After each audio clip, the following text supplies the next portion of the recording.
ഓരോ വർഷവും സെപ്റ്റംബർ 10 ലോക ആത്മഹത്യാ പ്രതിരോധ ദിനം ആചരിക്കുന്നു. ഈ ദിനത്തിന്റെ പ്രധാന ലക്ഷ്യം ആത്മഹത്യയെക്കുറിച്ചുള്ള അവബോധം വർദ്ധിപ്പിക്കുക, കൂടാതെ മനുഷ്യജീവിതം രക്ഷിക്കുന്നതിനുള്ള കൂട്ടായ പ്രവർത്തനങ്ങൾക്ക് പ്രചോദനമാകുക എന്നതാണ്. ലോകത്ത് വർഷം തോറും ലക്ഷക്കണക്കിന് ആളുകൾ ആത്മഹത്യ ചെയ്യുന്നു.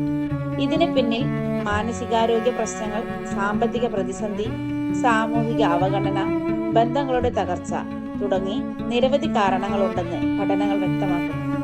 ജീവിതത്തിൽ എന്ത് പ്രശ്നങ്ങൾ വന്നാലും അതിന്റെ പരിഹാരമായി ആത്മഹത്യയെ തെരഞ്ഞെടുക്കുന്നത് ഒരിക്കലും ശരിയല്ല.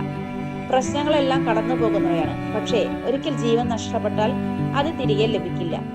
ആയതിനാൽ ആത്മഹത്യയേക്കാൾ വലിയ ധൈര്യം ജീവിക്കുക എന്നതാണ്. ആത്മഹത്യ പ്രശ്നത്തിന്റെ പരിഹാരമല്ല, മറിച്ച് പുതിയ വേദനകൾക്ക് തുടക്കമാണ്. പ്രതിസന്ധികളെ ധൈര്യത്തോടെ നേരിടുകയും വിശ്വസനീയരുമായി ആശയവിനിമയം നടത്തുകയും ആവശ്യമെങ്കിൽ വിദഗ്ധരുടെ സഹായം തേടുകയും ചെയ്യുക. നമ്മിൽ ഓരോരുത്തരും ആത്മഹത്യാ പ്രവണതയുള്ളവരെ തിരിച്ചറിയുകയും അവരെ പിന്തുണയ്ക്കുകയും കരുതലോടെ സമീപിക്കുകയും വേണം. ജീവിതം വെല്ലുവിളികളാൽ നിറഞ്ഞതാണ്, എന്നാൽ അതിനെ അതിജീവിക്കാനുള്ള കഴിവും കരുത്തും നമ്മളിൽ തന്നെയുണ്ട്.